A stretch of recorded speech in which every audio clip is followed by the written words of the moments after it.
할렐루야. 이 자리에 오신 여러분 주님의 이름으로 환영합니다. 우리 함께 기도하도록 하겠습니다. 하나님, 오늘도 우리의 한 주를 인도해 주시고 또 열어 주시고 새날을 밝을 수 있게 해 주셔서 감사합니다. 오늘도 하나님의 말씀 앞에 나올 수 있는 오늘 이러한 시간과 공간을 주시니 감사합니다. 오늘 이 시간을 통해서 우리의 심령 가운데에 하나님이 주시는 힘과 용기와 확신과 소망으로 살아갈 수 있도록 주여 인도하여 주시고 은혜를 베풀어 주시옵소서. 세상이 줄 수 없는 은혜 하나님이 주실 수 있사오니 주여 주님을 의지하며 살아가기로 결단할 수 있는 오늘 되게 인도하여 주시옵소서. 예수님의 이름으로 기도했습니다. 아멘. 오늘 함께 살펴볼 말씀은 로마서 12장 1절에서 13절입니다. 본문이 길기 때문에 제가 설교 중간중간에 함께 읽으면서 말씀을 살펴보도록 하겠습니다. 바울은 이전까지 11장까지 죄와 구원, 그리고 율법과 구원, 또 유대인과 구원 그 사이에서 믿음이 가지는 위치에 대해서 계속해서 우리한테 설명하고자 부단히 애를 써왔습니다. 여러분, 팔을 꼬집으면 팔이 아프지 다리가 아프지는 않습니다. 또 발이 밟히면은 발이 아프지 머리가 아프지는 않습니다. 그렇습니다. 각각의 부위가 아프고 또는 느낌을 가지고 또는 다른 자극들이 생겨나면 그곳이 그대로 받게 되죠. 그런데 여러분, 심장이 좋은 약을 먹으면 어떻게 될까요? 또는 심장에 나쁜 것들이 도우면 어떻게 될까요? 모든 부위가 같이 건강해지거나 또는 같이 나빠지기 마련입니다. 각각의 부위가 각각의 부위만 아플 수도 있고 각각의 부위가 좋으면 또 각각의 부위가 좋아질 수도 있지만 심장이라는 곳은 특별히 심장이 가지는 위치가 온 몸에 연결되어 있다는 독특한 역할이 있다는 것이죠. 여러분, 우리 영혼의 믿음이라는 것이 바로 그러한 위치라고 보실 수 있겠습니다. 믿음은 또 우리 영혼의 그 믿음은 우리가 무엇을 믿고 무엇을 따르느냐에 따라서 우리의 전 인격의 영혼의 의지에 또 감정에 이성의 지성에 우리의 육신의 언행에 삶의 전반에 영향을 미치게 되는 것입니다. 그래서 바울은 하나님의 복음, 의롭게 하는 그 복음을 믿으라라고 말해주고 있는 것이죠. 그렇습니다. 우리 영혼의 심장인 이 믿음에 우리는 무엇을 넣어야 하겠습니까? 어떤 연료를 넣어야 될까요? 바로 우리를 의롭게 해주신 하나님이라는 그 복음의 소식, 그 복된 소식을 우리는 믿어야 합니다. 하나님은 이미 선언하시고 선포하셨습니다. 내가 너희를 의롭게 하겠다. 내가 너희를 구원하겠다. 내가 너희를 이끌어 가겠다. 너희가 스스로 그것을 이루려 하지 말고 나를 의지해라. 내가 보낸 예수 그리스도를 의지해라. 성령님과 함께하라 라고 말이죠. 곧 하나님을 믿고 따를 때에 하나님이 책임지신다는 그 복음은 우리의 영혼을 건강하게 하고 우리의 전인격의 삶을 건강케 할 것입니다. 그래서 바울은 1, 2절에 이렇게 말해주고 있습니다. 그러므로 형제들아, 내가 하나님의 모든 자비하심으로 너희를 권하노니 너희 몸을 하나님이 기뻐하시는 거룩한 산제물로 드리라. 이는 너희가 드릴 영적 예배니라. 너희는 이 세대를 본받지 말고 오직 마음을 새롭게 함으로 변화를 받아 하나님의 선하시고 기뻐하시고 온전하신 뜻이 무엇인지 분별하도록 하라. 1, 2절은 개인적인 구원이 우리에게 어떤 영향을 미칠 것인지에 대해서 말해주고 있습니다. 구원은 우리의 개인을, 신비로운 구원은 우리의 각자의 삶을 이렇게 바꿔나가는 것입니다. 우리는 본래 죄인이기 때문에 선과 악이 무엇인지 알 수가 없었습니다. 아담조차 선과 악을 모른 채 결국 약속을 배반했죠. 하나님께서는 그 이후로 율법을 주셔서 우리가 악인이라는 것을 알게끔 하셨습니다.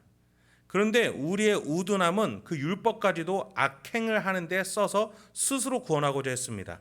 하지만 하나님의 택하심과 구원하심은 우리가 하나님의 뜻이 무엇인지 알고 분별하게끔, 하나님의 선하시고 기뻐하시고 온전하신 뜻이 무엇인지 분별하게끔 우리를 바꿔줬다는 겁니다.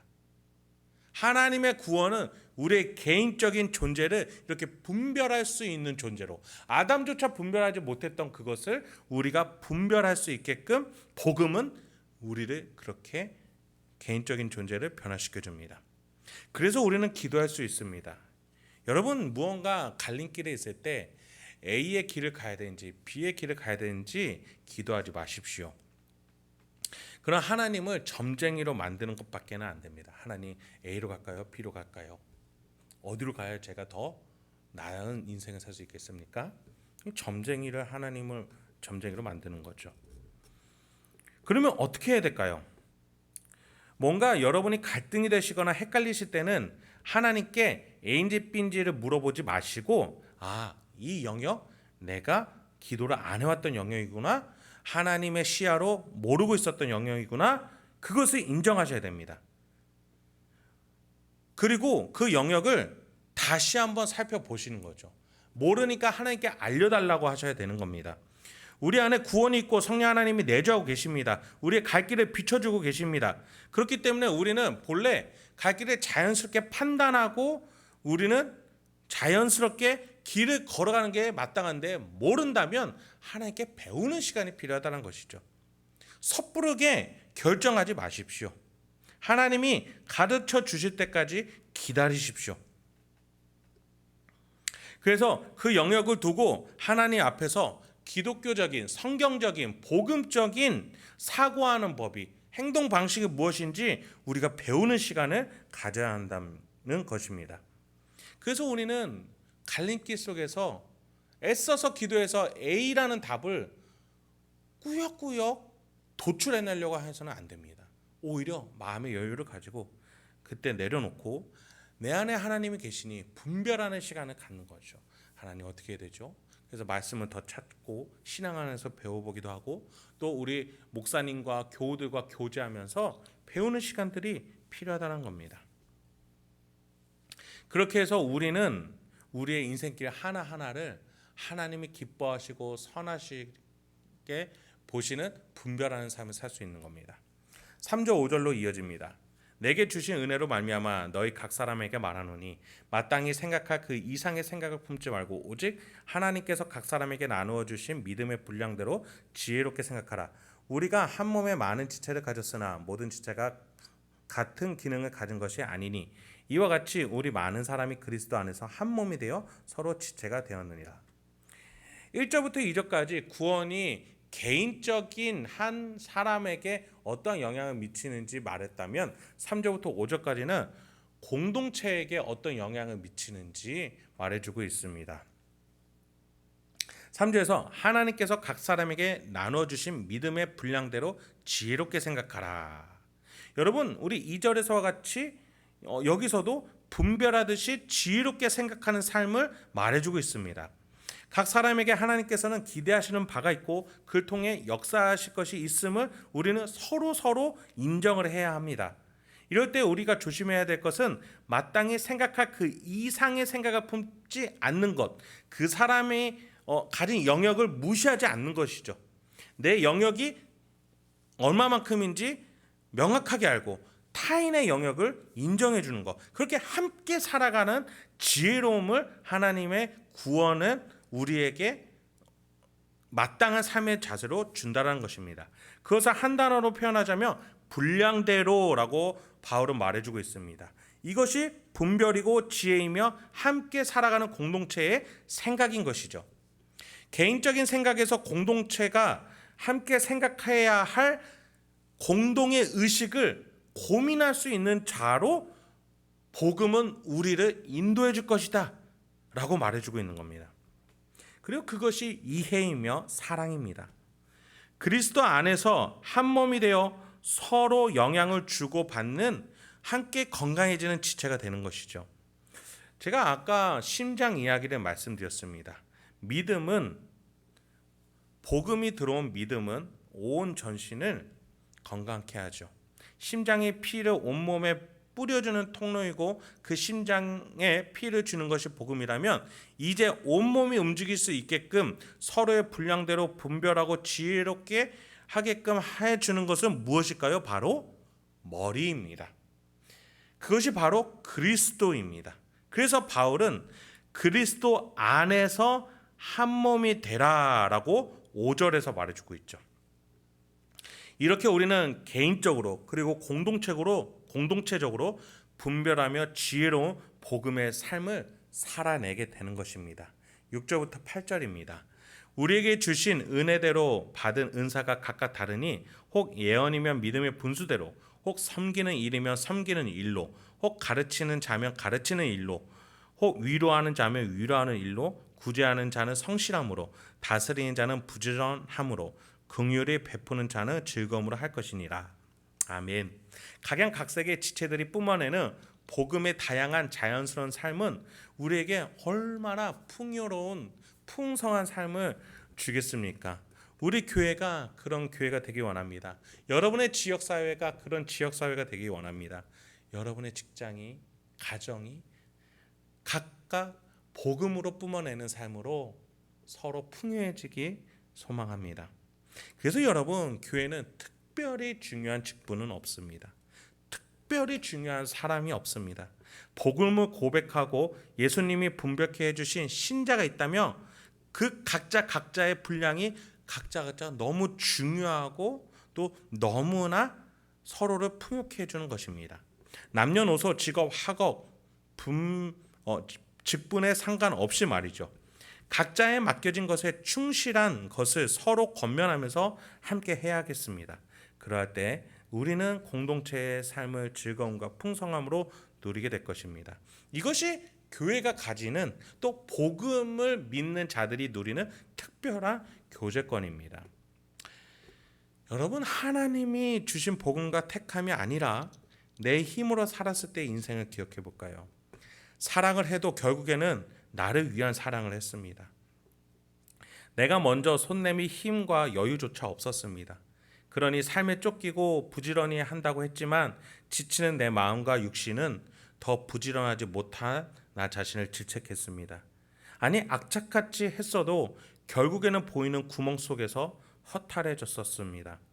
그래서 소망이 없고 희망이 없어 늘어가는 것은 나라 일꾼을 향한 비난과 내 인생에 대한 탄식뿐이었습니다. 누군가 나를 힘들게 하면 같이 죽자 달려드는 나를 보면서 한숨을 쉬게 됩니다. 과연 우리의 복음 전의 인생은 괜찮았습니까? 여러분, 복음을 받아들이고 택함을 확인하는 그 인생은 또 어떻습니까? 하나님의 인정이 있으니 여유가 있습니다. 서로 돌아볼 마음의 여지가 계속 생겨납니다. 하나님을 의지하며 마련해 놓으신 구원의 손길들을 경험하면 할수록 이웃이 보이고 교우들이 보이고 연약한 자들이 보이기 시작합니다. 그리고 그들과 함께 소망을 향해 달려나갈 수 있도록 내 손을 저절로 내밀게 됩니다. 우리가 그렇게 살아가려면 오늘도 하나님의 구원과 택하심을 확인해야겠습니다. 그리고 그것을 인정해야겠습니다. 내 힘으로는 결코 안 되며 하나님의 손길이 필요하다는 것을 말이죠. 우리가 이제 마지막으로 9절부터 13절까지 함께 읽으면서 이번 한 주도 말씀과 기도로 하나님을 만나고 또 그 구원을 확인하면서 그 복음을 믿으면서 이번 한 주 승리하는 풍요로운 삶이 되기를 우리가 함께 결단하는 시간을 가졌으면 좋겠습니다. 9절부터 13절입니다. 함께 읽겠습니다. 사랑에는 거짓이 없나니 악을 미워하고 선에 속하라. 형제를 사랑하여 서로 우애하고 존경하기를 서로 먼저 하며 부지런하여 게으르지 말고 열심을 품고 주를 섬기라. 소망 중에 즐거워하며 환난 중에 참으며 기도에 항상 힘쓰며 성도들의 쓸 것을 공급하며 손 대접하기를 힘쓰라. 함께 기도하겠습니다. 하나님, 오늘도 우리에게 복음과 또 그 의로움과 택하심과 구원을 허락해 주셔서 감사합니다. 인생 속에서 정말 우리가 얼마나 살아보려고 제대로 성공한 인생 살아보려고 노력했는지 주님은 아시죠. 그리고 그것이 얼마나 허망하고 얼마나 쉽게 무너졌으며 우리에게 아픔을 줬는지도 주님 아시죠. 우리가 이제 인정합니다. 우리 스스로는 결코 우리 인생을 책임질 수 없음을 인정합니다. 이제는 하나님의 손길을 붙잡겠습니다. 하나님의 복음을 붙잡겠습니다. 하나님이 주시는 의로움을 붙잡겠습니다. 하나님이 인정해 주시는 성공한 인생으로 살아가기 소망합니다. 주여, 내가 이제 서로를 돌아보며 그 복음이 주는 확신이 주는 여유로움을 가지고 서로 사랑하며 지낼 수 있는 우리가 되게 하여 주시옵소서. 이번 한 주 하나님의 그 복음이, 사랑이 나를 통해 전달될 곳이 어디인지 알려주시옵소서. 그곳에 사랑을 전하면서 복음을 살아내면서 함께 동역자들을 또 이웃들을 품어내고 그들을 위해서 기도할 수 있는 우리 행복한 교회 성도님들과 제가 되게 하여 주시옵소서. 이 모든 말씀 예수님의 이름으로 기도했습니다. 아멘.